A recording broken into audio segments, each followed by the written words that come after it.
30 juta rupiah. Itu bukan angka kecil untuk menembus sebuah skuti kelas menengah di Indonesia saat ini.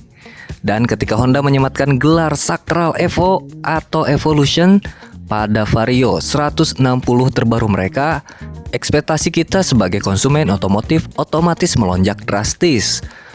Kata evolusi menuntut adanya lompatan engineering dan riset jangka panjang. Tapi benarkah demikian? Atau jangan-jangan Honda Vario Evo 160 ini hanyalah solusi instan, sebuah desain ulang yang terburu-buru demi menambal kritik pasar dan menahan laju kompetitor pabrikan sebelah yang semakin beringas. Hari ini, lupakan klaim brosur penjualan. OB Motologi akan membedah tuntas strategi, kontroversi, dan fakta di balik lahirnya Vario Evo 160. Siapkan kopi kalian, mari kita bongkar.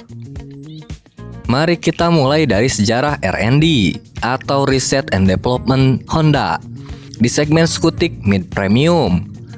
Selama bertahun-tahun, lini Vario 160 adalah raja mutlak. Desainnya tajam, proporsional, dan diterima oleh semua kalangan. Namun, ketika peta persaingan berubah dan kompetitor menaikkan standar dengan mesin 155 cc VVA, Honda dipaksa menjawab tantangan itu. Lahirlah generasi Vario 160 dengan mesin ESP Plus 4 katup yang secara performa di atas kertas sangat mematikan. Tapi masalahnya, transisi bodi dari generasi 150 ke generasi 160 pertama itu memanen banyak perdebatan. Banyak loyalis Honda yang mengeluh proporsi bodi Vario 160 terasa membengkak di depan, tapi kurang selaras di bagian buritan. Belum lagi urusan dek rata yang dirasa menyempit. Sekarang Honda menempelkan nama Evo. Dalam kamus otomotif global, Evolution berarti pabrikan telah mengumpulkan data kelemahan dari generasi sebelumnya, membawanya ke laboratorium, dan meracik ulang fundamental motor tersebut.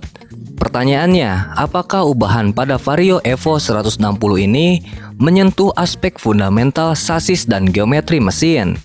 Atau sekedar operasi plastik di sektor bodi, facelift kosmetik, dan penambahan warna baru? Kalau ubahannya hanya di sektor stripping, kosmetik lampu, atau ornamen plastik, menggunakan kata Evo rasanya terlalu berlebihan dan lebih cocok disebut minor facelift. Sebelum kita masuk ke analisis strategi korporasi yang mendalam, saya mau dengar suara kalian yang sudah menyiapkan dana buat beli motor matic tahun ini. Dengan kemunculan Vario Evo 160, apakah kalian tetap stay di kubu Honda atau malah makin yakin buat nyebrang ke pabrikan Garputala? Tulis argumen kalian di kolom komentar sekarang. Dan klik tombol subscribe di bawah biar kita sama-sama jadi konsumen cerdas dan nggak gampang kemakan gimmick marketing.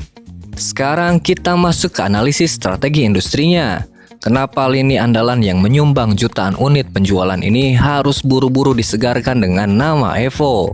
Jawabannya adalah pada tekanan pasar yang luar biasa brutal di kelas 155 sampai 160 cc. Pabrikan sayap mengepak sedang menghadapi dilema identitas pada diri Vario.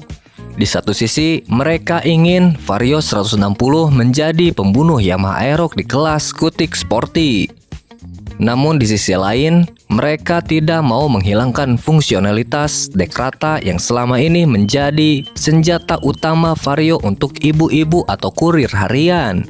Hasil kompromi dari R&D sebelumnya melahirkan desain Vario 160 yang dianggap nanggung oleh sebagian pasar anak muda. Kemunculan Vario Evo 160 ini, jika kita lihat secara kacamata bisnis objektif, lebih terlihat sebagai sebuah strategi reaksioner. Ini adalah cara instan pabrikan untuk kembali menyedot perhatian media dan pasar, menciptakan hype di tengah bombardir produk baru kompetitor, tanpa harus mengeluarkan biaya riset triliunan rupiah untuk membuat cetak biru mesin atau sasis yang benar-benar baru. Kita harus mengakui mesin ESP Plus 156,59 cc 4 katup bawaan Vario ini memang kencang, minim vibrasi, dan sangat reliable. Jantung mekanisnya sudah matang. Tapi apakah penyematan Evo pada bodi dan fitur ini cukup untuk menjawab kritik konsumen? Soal keluhan bantingan suspensi yang keras atau ruang kaki yang terbatas. Jika hal-hal fundamental tersebut belum tersentuh, maka penyegaran ini murni strategi defensif untuk menjaga market share, bukan sebuah evolusi engineering. Lalu kembali ke pertanyaan pamungkas kita. Dengan dana 30 juta rupiah, akankah Vario Evo 160 ini layak untuk ditebus? Mari kita filter klaim brosurnya. Kalau kalian adalah konsumen pragmatis yang murni mencari mesin powerful, jaringan bengkel yang resmi ada di setiap tikungan jalanan, kemudahan mencari suku cadang, dan nilai jual kembali atau resale value yang relatif stabil, Vario Evo 160 tetaplah produk buatan Honda yang logis untuk dibeli. Mesin ESP Plus 4 katup ini tidak bisa diremehkan. Namun kalau kalian adalah konsumen kritis yang mengharapkan sebuah evolusi revolusioner seperti perbaikan total pada geometri kenyamanan berkendara, inovasi sasis yang jauh lebih rigid tanpa isu kontroversi, atau fitur elektronik mutakhir yang belum pernah ada sebelumnya, kalian mungkin akan merasa bahwa embel-embel Evo ini tidak lebih dari sekedar marketing jargon. Di rentang harga 30 jutaan, persaingan sangat berdarah-darah. Konsumen sekarang punya akses informasi tanpa batas. Pabrikan tidak bisa lagi mengandalkan nama besar semata.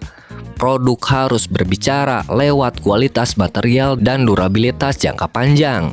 Jadi, jadilah konsumen yang bijak.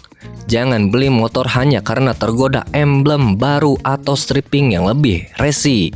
Datang ke dealer, lakukan test ride, dan rasakan sendiri apakah evolusi yang ditawarkan sesuai dengan ekspektasi tubuh dan dompet kalian. Itulah analisis mendalam dan bedah strategi industri dari Vario Evo 160. Bagaimana opini kalian? Apakah strategi Honda kali ini sukses meredam kompetitor atau malah jadi bumerang? Mari kita adu argumen yang sehat dan logis di kolom komentar. Terima kasih buat kalian yang sudah menonton analisis OB Motologi tanpa di skip.